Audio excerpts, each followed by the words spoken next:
Here's two simple things that potentially can improve 90% of people's chipping. You got to know where you're going to land the ball. And once you know where you're going to land the ball, the key is when you take your practice swings, you need to look at that landing spot.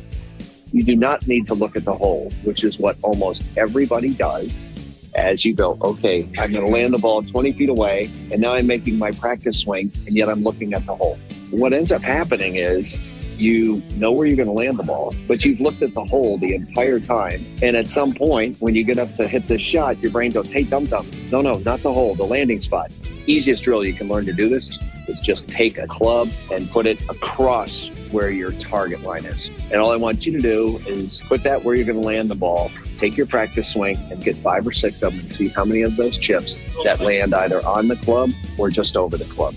And it shows up immediately as soon as you do that drill. You'll be surprised how much your accuracy improves as well. Hi, this is Mike Nagao from Mount Laurel, New Jersey, and I play at Ramblewood Country Club. Brought to you by MyGolfingStore.com. This is Golf Smarter number 845. Short game tips from Joe Hallett, who's calling in from the 18th green practice round of the Women's U.S. Open. This is Golf Smarter, sharing stories, tips, and insights from great golf minds to help you lower your score and raise your golf IQ. Here's your host, Fred Green. Welcome back to the Golf Smarter Podcast, Joe.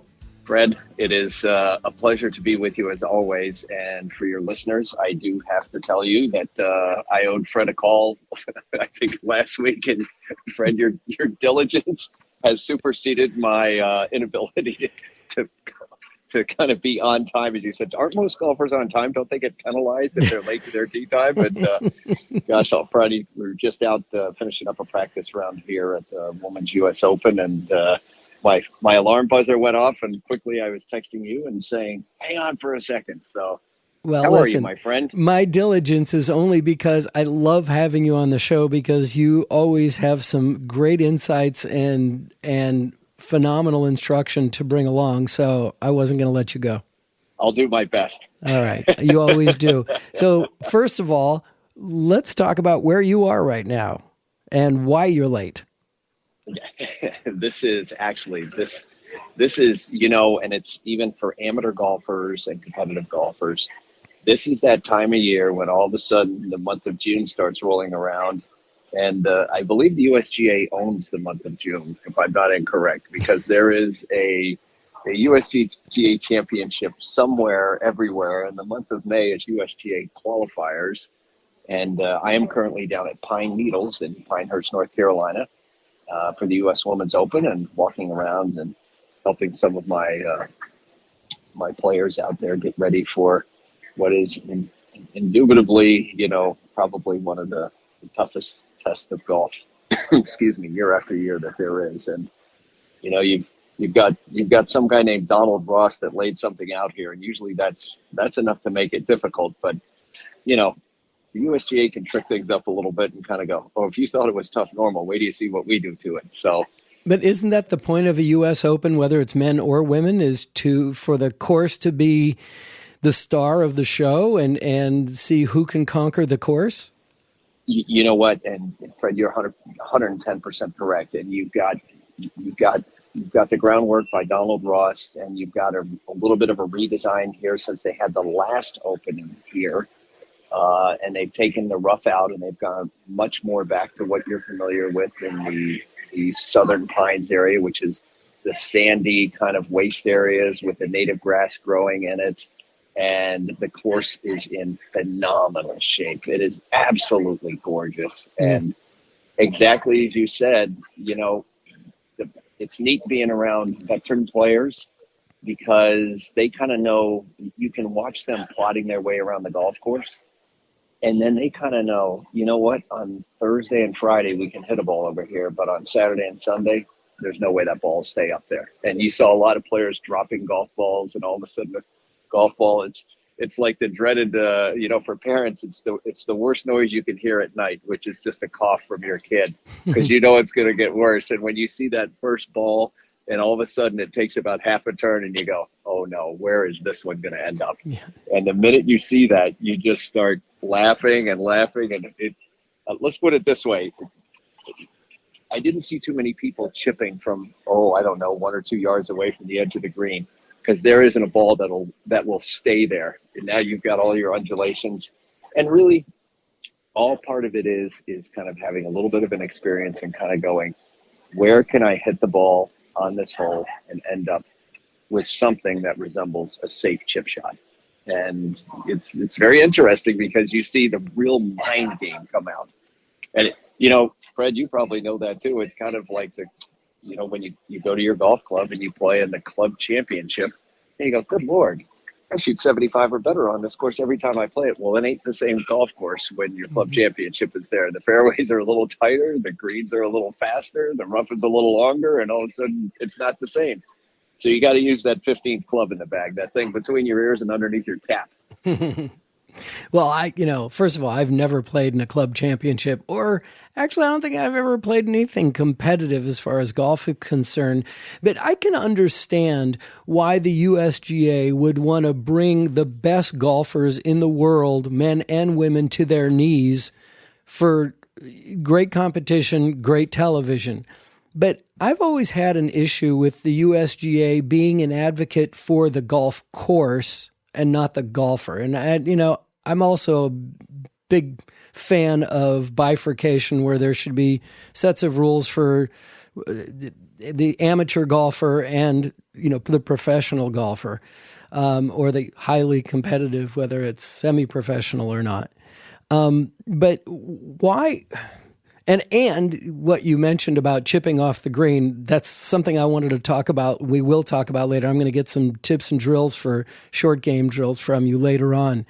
But how do you feel about me saying something like the USGA is an advocate for the golf course and not the golfer? They're just trying to make it more difficult.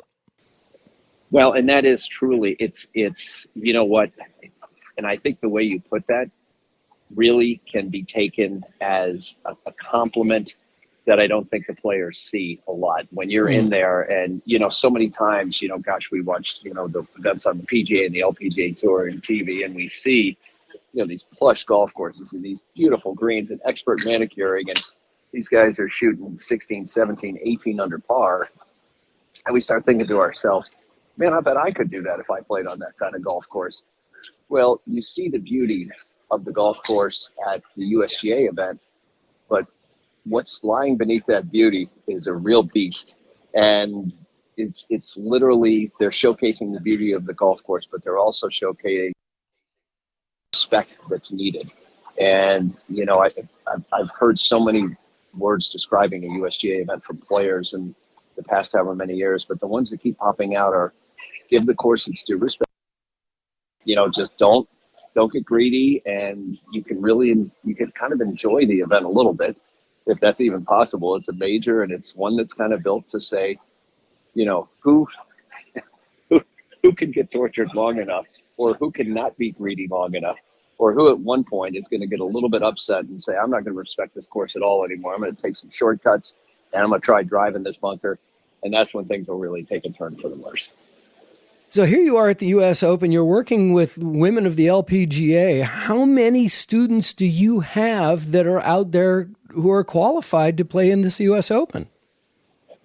Well, off and on, I've got 5 players here that I work with. And obviously, I have to say that my premier player, Stacy Lewis, this is one that it's one of the ones that I know she wants to win. She really, really wants to win. And I've got a couple others that will ask me for a little advice. And it's funny because sometimes just around courses, I know in the past, Lizette Salas, her coach, Jim Gormley, has even kind of said, I have a player at my golf course, Lou Graham, who won the U.S. Open, I believe, in 1979 at Marion, if I'm not incorrect. And Lou always gives me some cool advice whenever I head off to the USGA events. And Jim will always say something like, hey, tell whatever Lou told you, tell it to Lizette, because it's neat. Things can be so interesting, like even on the putting green. Lou gave a tip to me one year, and he said, tell your players in the practice round to find an old cup on the putting green and to try and hit a putt to it and stop the ball in the middle of the old cup. Because on Sunday, that ball will go about 2 feet past the hole. as those greens get faster. And some of that old sage advice that's out here. I know, watched Lexi Thompson for a little bit today, and she's been working off and on with Martin Hall. And of course, Jim McLean did so much good work with her. And even Lexi walked by and she goes, "All right, you got any new sage U.S. Open advice?" And you know where you get sage advice from the U.S. Open? From the people who played it for many, many years. And it's kind of interesting because everybody wants that little edge. And sometimes it's old school, believe it or not. Let's take a quick time out. I want to come back and talk more about grass. Why not? We'll be back right after this. This episode of the Golf Smarter Podcast is brought to you by MyGolfingStore.com, home of the Eagle Eye Rangefinder. Let's talk about the Eagle Eye Rangefinder. Actually, it's my favorite rangefinder, and it has all the premium features you need, like slope technology, an 800-yard range, and flagpole lock vibrating sensor. Yet, it's a fraction of the cost of all the overpriced rangefinders out there. And it's so easy to use. Just raise the rangefinder to your eye and find the pin. The Eagle Eye will automatically lock onto the target, even like me if you have shaky hands. And then it will vibrate when the laser has locked onto the pin. I have to tell you, this is my favorite feature because over the years I've used a lot of different rangefinders and I've always had the same problem with each of them. I couldn't get a clear reading because my hands were shaking while I was trying to focus on it. With my Eagle Eye rangefinder, I just click once and it locks on the target every time. Now, here's the best part. Usually, the Eagle Eye rangefinder retails for $259.97. However, we've put together a special 50% off deal for Golf Smarter listeners. That means you can get the Eagle Eye rangefinder right now for the ridiculously low price of only $129. Just go to mygolfingstore.com/golfsmarter. Again, that's mygolfingstore.com/golfsmarter, or click on the link at golfsmarter.com. And I'll also put the link in today's show notes. However, I do need to warn you that this is a limited time deal and it won't last long. So go to mygolfingstore.com/golfsmarter and secure your rangefinder while you still can.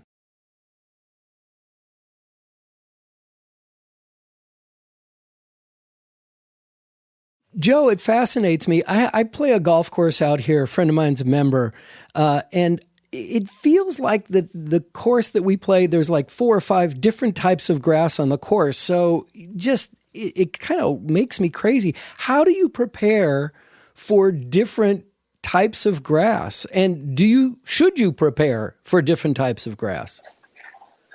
That's actually an ironic question here this week because there is literally, I mean, if you're not on the fairway, you're in the waist area. So the different types of grass you're either on the fairway or not. But what you just brought up, and I've kind of been jotting some notes, and maybe as we talk about drills or different things that'll help the average player, when you get to a major, what are the things that change? What are the things you're looking for? And one of them is the grass, and one of those things is, how rough is the rough? I mean, it's kind of a trite saying, but how rough is the rough? Meaning, what's the maximum club you can get out of the rough and get airborne? It might be a 9-iron, it might be an 8-iron. This week that's not an issue, but sometimes when you go and you play in your local state open or your local city championship or your state open, when that rough gets long, figure out what club is your maximum club that you can get out of the rough. And sometimes it's a 9 or 8-iron. Again, it goes back to that word, don't get greedy. If that's all you can hit and you decide to pull out a 6-iron and you take a mighty swing and the ball goes 3 feet, there's nobody else's fault except yours on that one because you knew what the issue was. So is the rough? And that's one of the main things. And the second thing is when you get around the green, what is the longer grass around the green? And Fred, I'm going to tell you, there's only 3 ways the ball can lay around the green. On the fringe, 99% of us would be way better off if we just putted, period, and tried not to get cute. But it's when you get the next level off of the fringe and that grass is a little longer, The ball's either going to be down in the bottom, up on top, or somewhere in the middle. And believe it or not, when the ball's down on the bottom, that's kind of the easiest shot. It's the toughest, but it's the easiest because you only have one choice. When a ball's in long grass around the green, you got to open the blade a little bit and you got to thunk down on it and just pop it up. And whatever you get, you get. There's no other shot you can play out of there. But when the ball's on top of the grass, now you have a little bit of a sweep type shot where if you get too cute with it, you can go right underneath it. And the hardest one is when the ball's right in the middle, because you got to figure out how much is the grass going to interfere with the shot I'm trying to hit. What club do I need to use? Do I need to use something that will kind of part the grass and clear the way as I get to the ball, or do I need something that's going to chop the grass and get out of there? And you want to talk about where do all the best players spend their time, especially the week of a major championship. They are around the greens, chipping and figuring out those 2 out of 3 of those lies. And so the different types of grass require different types of shots, and you're going to have all 3 of those lies, and that's what makes it tough. It's every time you get off of that green, you have 1 out of 3 lies that you're going to deal with. And I hope that made sense, but it's kind of one of those things that's often overlooked. You go, well, my ball will probably stop on the fringe. If you haven't won the state lottery and I haven't won the state lottery and most people haven't, I can tell you your ball's not going to stop on the fringe. It's going to roll another 1.5 feet right into that long grass. Mm-hmm. The irony of you saying that is outrageous to me, because in preparing to have our conversation today, I wrote down tips drills, short game drills off of hard pan, rough below an elevated green, flopping over a bunker, and close pin versus a distant pin, getting over that stuff. So here's a little something that, and it's easy to remember. Mm-hmm. All right. And this is especially off a hard pan. Don't get uptight, get upright, which means when you get on hard pan, you're going to take your stance and take your shot, and you're going to get the club much more up and down, much more vertical, because that engages the bounce, and you really don't have a choice. So the closer and taller you stand and the more upright your club is, you can just basically thunk the ground, and you will be surprised at how a really, really tight lie around the green, you will be surprised at how good you can hit a ball off of a tight, sketchy, scary lie. So remember that when you get closer. Great one. Don't get uptight, get upright. Yeah, that's great.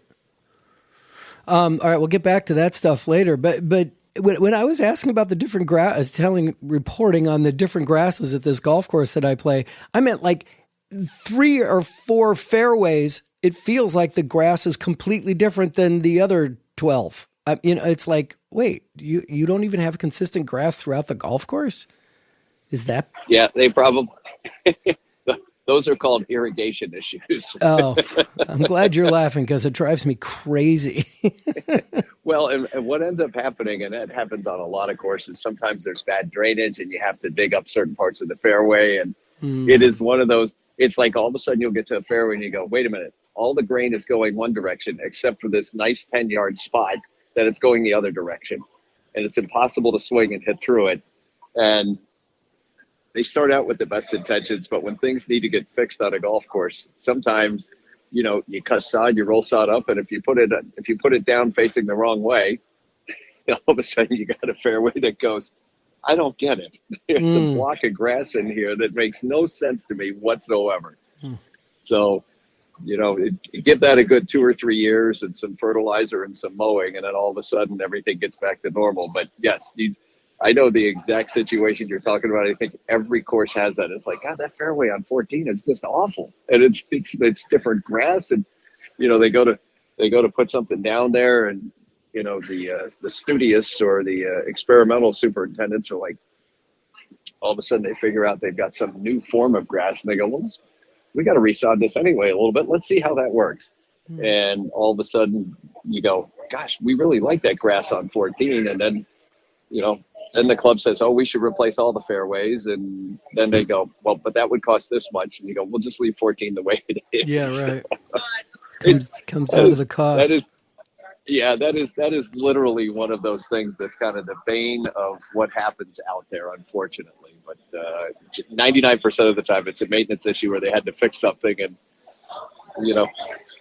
not every course has a little nursery in the back where they're growing all that green grass to replace things. So sometimes they have to just put whatever they can get in there. Right. But you know what that does for you? It gives you a chance to go, aha, I'm going to hit over in the rough on this hole because I hate the fairway. I'm aiming for the rough. Yes, Mm-hmm. that's what's known as winter golf in Tennessee, because we can't take the carts off of the cart path. Oh, sure. So a really lousy drive is generally in the middle of the fairway, but a really good drive is as close as you can possibly get to the cart path, so you don't have to truck all the way back and forth. Right, cart path golf. Absolutely. Exactly. But are there different types of fairway? Let's say, when I asked about different types of grass, of course, there's the stuff on the rough and then there's the fairway. But like on the East Coast versus the West Coast, aren't there different types of grass, or is that just on greens that they're used? No, you're 110% correct. And you go play a great classic course in the North, and you're going to have bent grass fairways. And will, if you've never played in a bent grass fairway, you will know the first time you do, because you will take a divot that is roughly the size of a lunchbox, and it will come flying out of the ground, and you'll be like, and you'll have hit the ball solid. And of course, you get down in the South and you've got Bermuda grass, and they even have a really cool grass that they invented down in Southwest Florida years ago called paspalum. And you find it actually on the West Coast, and you find it on a lot of different areas that are near the ocean, because it's, I want to say saltwater resistant almost. So if you got like Amelia Island in Florida, they have 3 or 4 holes that are literally right on the beach. You've got so much salt coming off of that at some point it starts to affect the growth of the grass. Now, the coolest part about paspalum is it's actually like live AstroTurf. And it is the craziest thing. Your ball sits up on it just like it would if you went to your local driving range and you were on the AstroTurf tee. And man, when the ball stops rolling, and this is the easiest way to describe it, you watch a ball roll on a golf course and it trumbles and rolls and trumbles and rolls. When a ball's on paspalum, it takes about 2 bounces, rolls about 1.5 feet, and stops dead right in its tracks. And you're like, oh, I was hoping to get more yardage out of that drive. But those all affect the way your ball will come off of the golf club on your approach shot to the green. They will totally affect what happens. You and I have watched enough major championships, and we love looking at kind of like sometimes those fairways are like checkerboards, the way that they mow them, and other times they're all on diagonals. And I know the USGA does this a lot, but sometimes you look at a fairway and you go, wow, one half of it is dark green and the other half of it is light green. That's pretty crazy. Well, what that does is it means one side of the fairway, the grass and the grain is all into you as you hit your tee shot, and on the other side, it's all down grain. So if you want to get a little extra yardage, you're trying to hit it over onto the down grain side. And, if you hit it into the grain side, your ball probably won't roll out as far. That also affects what's going to happen when you hit your approach shot. Because if you're hitting a ball into the grain, you've got something that when your ball takes off, your club is arguing with the grass and the ground. However, if you're down grain, you're going to hit a ball that basically is like a sweep, and it just comes flying off of there like a shooter or a knuckleball, and so that actually affects club selection into the green.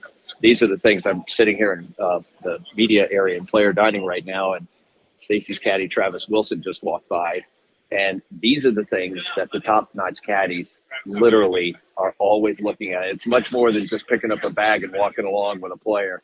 It's kind of going, okay, you've got a good draw. Let's kind of take this down the left side. We have room. We'll get 20 more yards, and we might have a chance at hitting this par 5 and 2. Those are all those little nuances that they're things we wouldn't think about, but at the highest level, those are the things that the caddies and the best players in the world do. Awesome. And real quickly, down grain, is that the darker or the lighter shade? If I told you, I'd have to kill you. Kill me now. Come on, man. So when we're looking at the dark and the light, yeah. Generally, when you're looking at, and I'm probably going to get this backwards, Fred, because on the putting green, it's almost the opposite on the putting green when you see different shades of grass. But generally, the lighter side, if I'm not incorrect, is more the down grain side. Grain does not follow the sun. It does not follow anything other. It follows water. And what you generally have is that the lighter side for the fairways is down grain. And when you're standing on the tee and you see the darker side, that's a certain side of the grass. That's the darker side of the leaf. And that's the side that's generally facing you. So light is down and dark is in. Okay. Awesome. Let's take another time out. We'll be right back.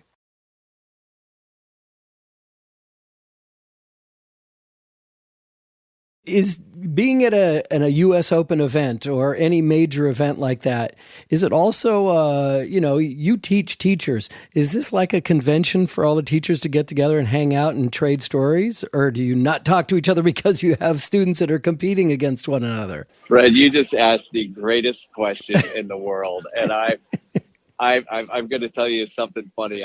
The collection of golf instructors that are out here, we are a nefarious bunch who, your player is sure that the only person you've told this magic secret to is me. You're not telling it to anybody else. This magic little secret of the left pinky being bent at 47.5 degrees. But it is very interesting, especially in a major championship. One of the things is you have to have done your homework before you get here. You got to have brought in a certain skill set here. There's nothing you're going to do on a Monday or Tuesday in terms of changing your swing or trying to make things, trying to get a catapult leap on your swing. But as instructors, it's kind of funny because of the USGA setup and the difficulty of the golf course. So much of our job, I'm sitting over here and I can see something. I can see I've got Jamie Mulligan who's working with the Cordas. I've got Pia and Lynn over here who's their Vision 59, and golf is, they're just into the psyche of this. But our job this week, we tend to share a lot of information about how do you keep your player focused, because there's so much going on. And by the way, it's a major championship, but they're looking at a course that you're like, oh my gosh, you realize how tough they could set this up. And, if you hit the ball on this side of the green. So our job as instructors is we share a lot of things about how to keep focus with players. And then on the other hand, it's about a lot of the specialty shots that they need. And we're all pretty good about sharing things. It's kind of, what are you guys doing over on 16? If you get behind the green, it's somehow that ball doesn't land level. It's on a downhill. Now, how do you hit a downhill? What are you guys using for a downhill chip shot to an elevated green? And it's kind of like, well, we tried the hybrid. We tried believe it or not, we used a little 8-iron and bumped it into the hill. And so a lot of those things from instructors is, we're not giving away the trade secrets, but it's kind of like, I will give you the Ginsu knife if you ask me properly. I'll include that for free and teach you how to hit out of the heavy rough. This is what we're doing. So it is, in a way, it's a convention, and we get to spend some time with each other, and it's kind of neat. It really is. And does sharing that friendly advice end on Thursday when the tournament begins? You would assume one of two things on Thursday. Either we have all developed laryngitis or we're all mute, because nobody talks to anybody. Nobody looks at anybody. Nobody does. It is the biggest dichotomy from Wednesday afternoon, even Monday here. Laughs, smiles, pats on the back, good time. And then, boy, oh boy, on comes the shoulder pads and the helmet, and the eyeballs are straight ahead. Wow. That's really fascinating. And, so you just don't trade stories. You don't talk to anybody. You obviously you cannot talk to your student during a round, but no. Are there post-round meetings, pre-round meetings, discussing what happened? Absolutely. And that is one of the most brilliant things of being able to come out here and watch and follow along with the tournament. My good friend, and you probably had him on the Golf Smarter podcast before, Mark Steinbauer out of Houston. He used to always say that Harvey Penick, who was his mentor, told him, he said, it occurs to me, golf is one of these few sports where the coach doesn't attend the game. Right. And 99% of the golf professionals teach on the lesson tee, and they never get to come out and see the game. And you couldn't imagine Don Shula and the 72 Dolphins working with them all week and then have them show up Monday morning and go, well, how'd it go yesterday, boys? And it's to be able to get out there and see. But our biggest asset and our biggest piece of equipment that we can use out there is to watch and see what happens, because we're going to have a certain look. We're going to notice the flight of the ball. We're going to notice maybe, were most of the shots tailing off to the right, or were they maybe overdrawing a little bit. And then the biggest piece of equipment and knowledge that we get is the caddy, who can kind of come in and you can chat with him or her as the other players are winding down at their round and say, all right, what happened on sixth over there today? And, all of a sudden you get something where it's, it might not even be anything you were thinking about, but they go, oh my gosh, yeah, she got stung by a bee on 5. And you're like, oh, okay, well, that makes sense. Now I know why everything was a little gafooey for 4 or 5 holes. But sometimes you just knowing that inside information, or they'll say something and, say, oh, they hit a shot in there. Felt like they pulled their ribs or their shoulder hurt for a few holes. And the caddy is the one who sees every single shot on the range, on the golf course. And they also know the attitude of the player. And, Fred, you've had this happen in your game. I've had it happen less in my game. But, it's kind of like if you might hit a great shot and get a horrible bounce. And all of a sudden you're plugged in a bunker. And you're like, are you kidding me? This ball was 1 inch off from being perfect. It's, the old adage is, if you're going to hit something, hit the flag, don't hit the flag stick.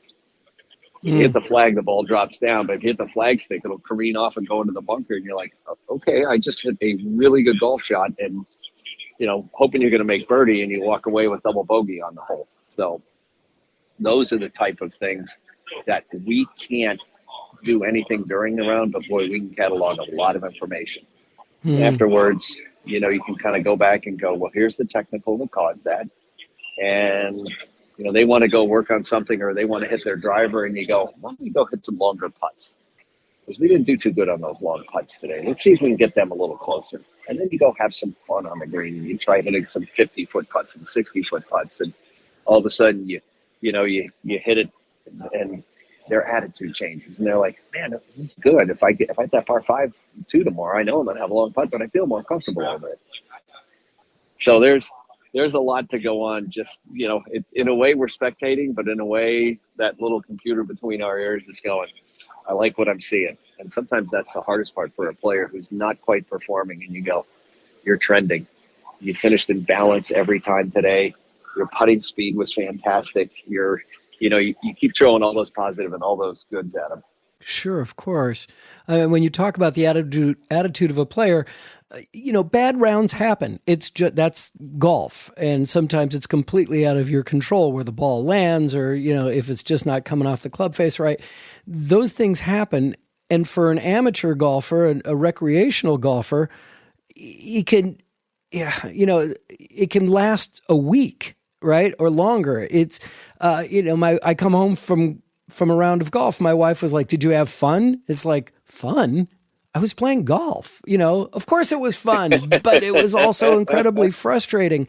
But for somebody on the tour trying to make it to the weekend, a bad round will happen occasionally and stuff, but they got to get rid of it immediately. Or do they stew on it? The good players do, you and I can think back to the years and the days of Craig Stadler. And, man, I love Stadler because he wore his emotions on his sleeve. And when he hit a bad shot, Stadler had the ability at one point after a bad shot to remove his golf glove without taking it off by the Velcro. I mean, he literally would just rip the glove right off his hand. And after that, that was his anger, and he was done. And literally, you're exactly right. And that's the thing that I think it's Butch Harmon who once said, the greatest golfers in the world have the shortest memories.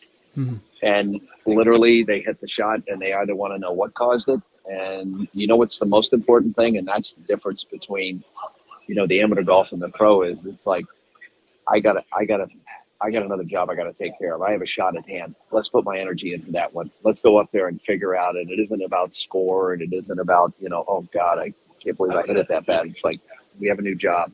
How do I get from here and get the ball into the hole in 2 shots or 3 shots?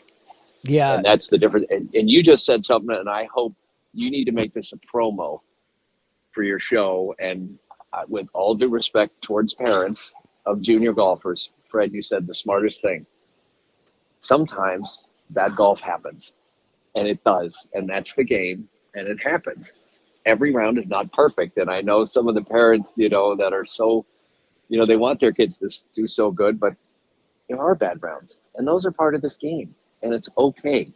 If one of those pops up every once in a while, best thing you can do is put your arm around your kid and go, let's go get something good to eat for lunch, and then we'll pick one thing to practice on. We're not going to try and reinvent the whole wheel, but bad golf and bad rounds do happen, and that is built into the game, and it's the entire truth. No truer statement was said than when you said that. Wow. We a week or so ago, or it was last week, we had Dr. Izzy Justice, who created the Brain TrackMan, and he was talking about the high cost. What shots have the highest cost? And he was saying, 3 putts just linger on amateur golfers' heads way too long, and it affects up, either the rest of their round or many holes after that. So that's the kind of stuff that we all, I heard that from him and was like, yes, okay, that made a lot of sense. And so I took it out with me on my next round, and I've been playing better because I'm just letting things go. Not easy, but I'm doing it. There was a player out here who had something on one of their putter covers once, and I think the statement was 3 putts suck. But it's entirely true, and it's one of those things because you're so close to the hole. You're not 200 yards away. You're not 180 yards away. You're not 150 yards away. You're 40 feet. And you think, my God, if I can hit it that close from 180 and I can't get the ball in the cup in 3 putts, then there is those are the things that linger, because that is a shot that at every level you feel like, oh, I just gave that away. Yeah. All right, let's take one more time out. We'll be back. I want to dig in with some more drills from you. I have some questions that I need help from the teacher. We'll be right back.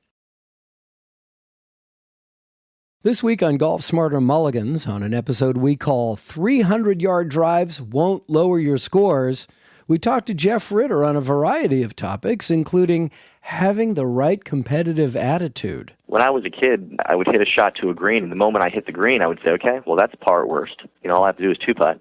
Then all of a sudden you hit the ball and you miss the green, you're like, oh, no, maybe that's going to be a bogey because I got to hit a really great shot to get it up and down. So you start to play with this sense of fear. The gamer, they hit it and find it and hit it and find it and hit it and find it, and every time they hit it, they're going to find it, they're going to try their best, and they're going to try and get it out. And for the player who plays tight, who plays fearful, especially in a match, to be able to hit your ball to 10 feet and then to 2-putt or do something ridiculous like 3-putt, to see your playing partner hit it into the woods, pitch it out, knock it to 6 inches and tap it in, that's a crushing blow, because right away off the tee you think you've got this big competitive advantage. And the thing is that the player who has the right mindset is really the one with the competitive advantage. And you can really, within a couple of shots or a couple of holes, figure out who's got it and who doesn't just by how they respond to the outcomes they get and how they keep on swinging away and firing at the flag. That's Golf Smarter Mulligans, episode 161, featuring Jeff Ritter. Game improvement and interesting golf conversations don't lose their relevance, which is why we dig into the Golf Smarter archives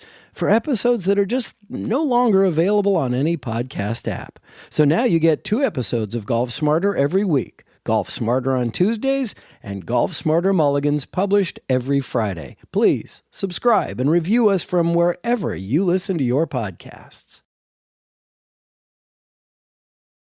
So, Joe, recently I was traveling and down in Ojai, California, and I played with this guy, Bill Hornstein, and your name came up.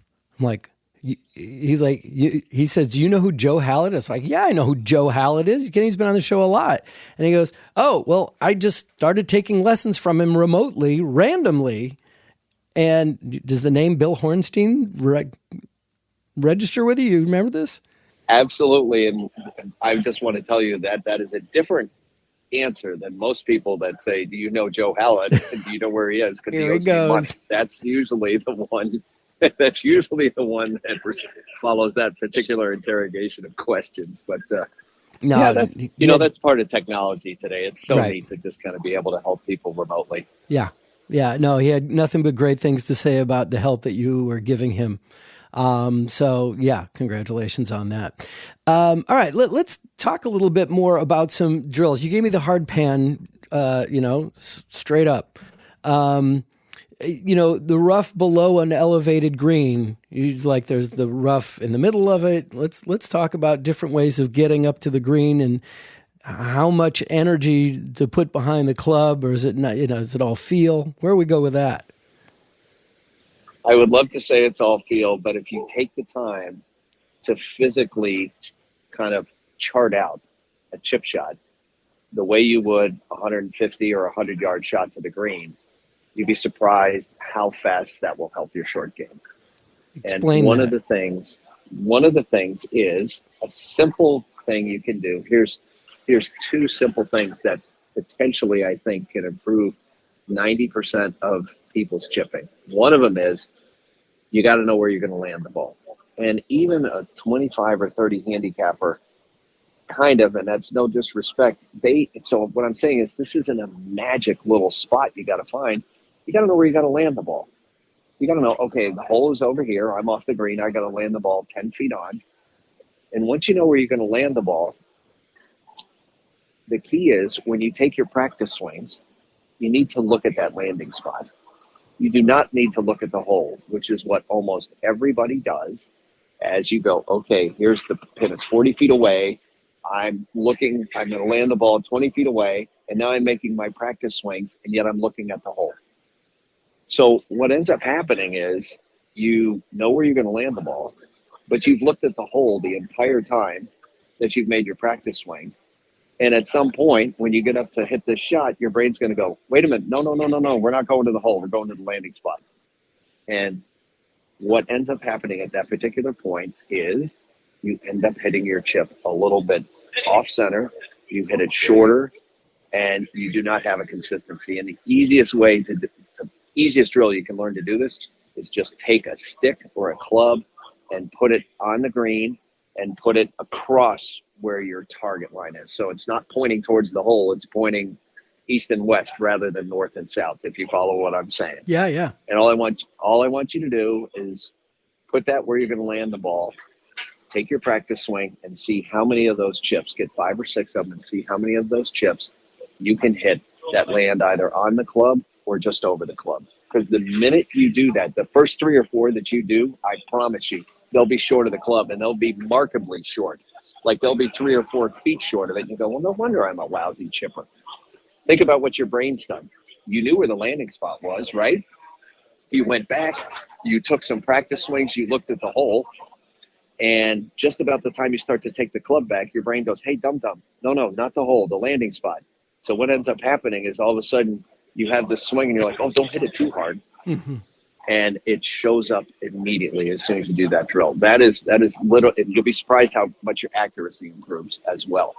The other thing is, when you go find your landing spot, walk that off. Fred, you just said the best thing. Is it feel? Is it touch? How do I do all this? If you go to your landing spot and it's 9 yards, at some point when you're walking back there, you got to tell yourself, I got to hit a ball 9 yards. I got tons of clubs that'll hit a ball 9 yards. I got an 8-iron. I got a wedge. In other words, you don't need any great, super speedy, whip through the grass. It's like, what's your job? Your job is to hit a ball 9 yards. And if you can hit it roughly 9 yards, Mother Nature and the golf course is going to do the rest. So you know a distance, you know a landing spot, and you go, all I really have to do is hit this 9 yards. That's not that big a deal. And it takes a little bit of pressure out of the game. And as long as you get it close to that, you're going to end up having a much better putt for your par or your birdie. I remember once having Dave Pells on the show, and he said that the hardest shot for amateurs and pros is a 14-yard carry. Do you want to respond to that? I do, because if you start thinking about the clubs that most amateurs would use, what do most amateurs use that's easy for chipping? Like a 7-iron or a little 8-iron, a little bump and run chip. The problem is to get that club to go in the air for 14 yards is really tough. It is. So we got to get a club that makes the ball go, because all of a sudden now, if you were to hit that ball in the air 14 yards, I hope the hole is 85 feet away, because that ball, a 14-yard 8-iron, is really going to take off running. which means now what do we have to do? Now we have to go over there to the 56 degree or the 60 degree. And now all of a sudden we know that ball goes high. So all of a sudden we have to, well, we know it goes high, so it's not going to go as far. So now I have to try and start hitting the ball harder. And those clubs actually work better when you hit them softer. So I could totally see we're somewhere in there in that 14, maybe. Once you get to about 20 yards, that's about half a swing with a kind of a 60 degree or a lob wedge. That's much better. But now you're in that quarter swing area. And yeah, I could totally, and Dave's has done so much research that he got it down to the yard. Yeah, exactly. But yeah, there's a little zone in there somewhere between 15 to 20 yards that's really, really difficult for people. There's no question about it. I think a lot of amateurs don't understand, at least when I watch people play, and only reason I know this is because I've had this conversation multiple times, is that the goal, and please help me with this one, is to get the ball onto the green as quickly as you can and let it roll out. Don't try to finesse the ball right up to the pin and then make it stop, because you don't know how to do that. But amen. It's true. It's like, as much as I try, how do these guys get the ball to go bounce, skid, stop, dead? You know, you know what? That is a shot that is learned, and it is a technique that is learned. Yeah. And the funniest part is, as amateur golfers, the minute you learn that technique, you're going to want to use that for every shot, and not every shot requires that super cool technique. Yep. And that's when you think of it, when we get to see the professionals hit those shots on TV, they've hit that shot the one time in a day that they need to hit that shot. But when you see it on TV, you're like, oh, I wish I could do that. I bet he does that on all his chip shots. No, he doesn't do that on all his chip shots. He actually hit a chip shot that required that, and it was probably a little into the hill and a little uphill. But the key of getting the ball on the green and rolling is probably the smartest thing. It goes right back to what you and I were just talking about. I'm sitting here, and they're having a live replay of the NCAA men's championship from the round earlier today. And you're looking at guys that are 4 or 5 yards off the green, and what are they doing? They're getting it on the green and getting it rolling as fast as they can. And again, what does that mean? It means they're going to hit a chip shot 4 or 5 yards. You know what? I'd put money on myself hitting a 4-yard shot. Hitting a 40-yard shot, maybe not. 4-yard shot, yes. And the question that so many amateurs will have at some point is, well, wait a minute, man. Everything between me and the hole it's all kind of roly-poly. It's hills and undulations. That's where the game gets a little bit difficult, because you're kind of thinking, man, I gotta get it up this hill. And so you can't always rely on getting the ball on the green fast and rolling. And if you have a lot of nonsense between you and the hole, that's where the only shot will differ is get it to the spot where once it lands, it can roll flat towards the hole. But otherwise, that is sage advice. And the putter is your friend. There is no room for pride on the scorecard. The putter is your friend. They don't allow you to go hit a really cool chip shot with my lob wedge and made par. All they know is there's a number in there. Mm. And what about using your putter off the, 3, 4, 5 yards off the green versus what I do, and this was from Tony Manzoni, this is one of the greatest tips he ever gave me, was like using an 8-iron like a putter, but toe down. So you lift the heel up and then use it and just let it scoot over that tall grass till it gets on the green, and then let it roll out. Absolutely. That is one of the smartest plays. And the other one, literally, is your hybrid, because you can literally put your hybrid in there. And the easiest way I've heard it described is just look at it and continually tell yourself, this is one ugly putter. That's all it is. It is one ugly putter. Don't try and chip it. Don't try and do anything crazy. Go, God, I would never buy a putter like this. But if you told me I had to hit this shot with it, I'll give it a try. That and the 8-iron are perfect things. And you want to talk about, I'm trying to think of how I could even describe this, but you talk about, just the overall environment. I had the opportunity a few weeks ago to do something amazing. I got to go to Scotland, And I went with some friends. I filled in on a trip, and we got to play St. Andrews, and all the galleries and grandstands are already up. Wow. And an experience that I could never, ever duplicate, the ability to play North Berwick and to do some of these different golf courses and play the Muirfield, where the U.S. Or the Women's British Open is this year. But it is so acceptable over there. You have a caddy and you're 20, sometimes you're 15, 20 yards off the green, and the caddy looks at you and he goes, "You want my advice?" And I said, "Yeah, sure." And he says, "Putt it." And he's not just talking to a group of amateur golfers. You're 20 yards away from the green, and he goes, "It's the smartest play. It's absolutely the smartest play." And it's why? So accepted over there. Why is that the smartest play? Because you just don't know how the ball is going to react on the grass, or? Exactly. And the grass and the fairways over there are so tight, and it is not, it sounds like it's a knock, but it is not the well-maintained area. It's really natural and native fairway grass that's been there for hundreds and thousands of years that, we haven't really come in and put fertilizer. I'm not saying the courses are in bad condition, but they're just very natural. And it's kind of like, when the ball hits the green, the green reacts a little differently. So it's the acceptance of it over there is just absolutely incredible. And I will tell you that my last hole, 18 at Muirfield, I was fortunate enough to hit a very good shot. It landed about 10 feet short of the flag, went right by the hole, and proceeded to roll about 12 yards off the green. And my 74-year-old ex-British naval officer who had served in the British Navy for 22 years said, "I'd give this one a putt." And as God is my witness, it rolled in, and he went to give me a high five, and I said, this one's a hug.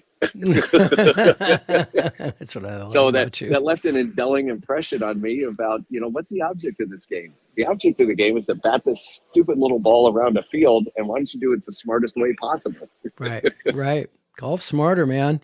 But when you're putting with a hybrid, it jumps off the face a lot faster, a lot stronger than it does off your putter. So that requires practice. Yes. And that, it is a minimal amount of practice, because once you realize that just because you're a long way away doesn't mean you're going to have to knock the snot out of it with your hybrid. It's kind of like I always say, give me about 70% of what you would do with a putter here, because the ball is it's airborne for a little bit, and it has a little pop on the face. And that's literally if you had to mark it down, it's, you're not going to swing as hard as you would swing with a putter, but you are going to give it about 70% because it's going to be in the air a little bit, and it's going to have some really good roll on it.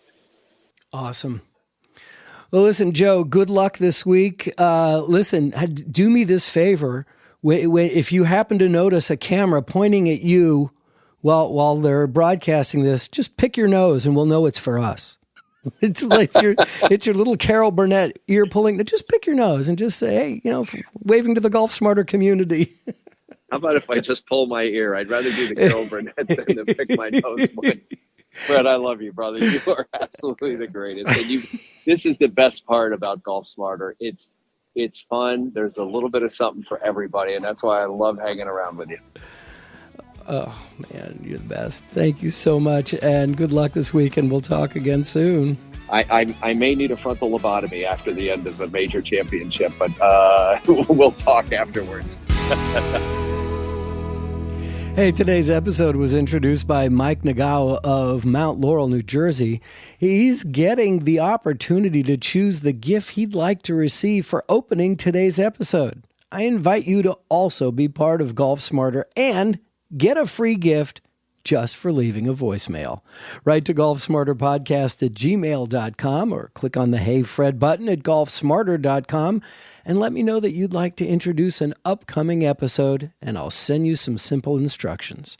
If you have any questions, comments, or suggestions for upcoming episodes, please click on the Hey Fred button at GolfSmarter.com.